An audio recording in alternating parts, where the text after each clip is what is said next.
Happening now in Phoenix, the Arizona Senate has voted on a big measure that threatened to shut down public schools across the state. And News 4 Tucson's Shelly Jackson joining us live from Phoenix with the latest on the education spending cap. Shelly? Well, Priscilla, I'm out here live at the Arizona State Capitol, and this morning dozens of teachers gathered urging state senators to lift that spending cap. And just a couple hours later, 7 days before the deadline, they did. We're not lobbyists, we're parents, we're teachers, people care about education. We want to do business today. Dozens of Arizona teachers spent their President's Day holiday at the state capitol urging senators to lift the cap on education spending, which they did just 2 hours after teachers flooded the state Senate building. It's taken them 7 weeks when they've known about this vote. It's taken them 7 weeks to today. So this waiting to vote on lifting this cap was a waste of time and energy, not only of districts and school board members, but of educators who had to worry whether or not they were going to still have a job post April 1st, students whether or not they were going to go through graduation. At stake was $1.1 billion in money already allocated to schools for this school year. If the cap wasn't lifted, Arizona schools were looking at slashing 16% of their budget, cutting teachers, expanding class size, and eliminating extracurriculars like sports. And this was just a waste of time that was really just a political game being held by just a few senators and a few representatives to derail real conversations about education.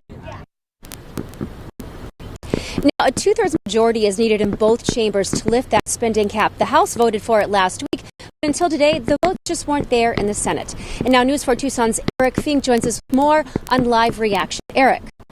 Shelley, thank you. All 14 Democrats voting in the state Senate to override the spending cap. They were joined by 9 Republicans, 6 GOP state senators this afternoon voting no.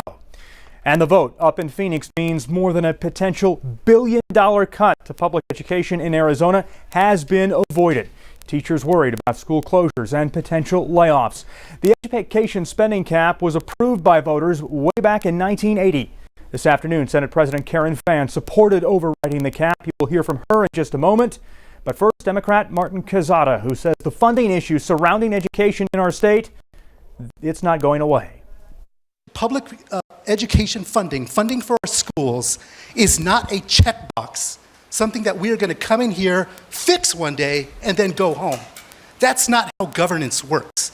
If you think that's what you're going to do, you're going to accomplish the school funding issue in one legislative session, you're in the wrong business, because this is something we are always going to have to be dealing with. I, for one, would absolutely love to see the AEL fixed this session before we sine die.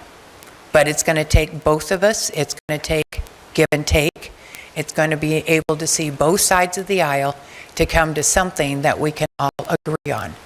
And I pray to God we can do it for our kids' sake and for the parents' sake. With that, I vote aye. And School Superintendent Kathy Hoffman sharing her thoughts, what she has to say, coming up tonight at 6.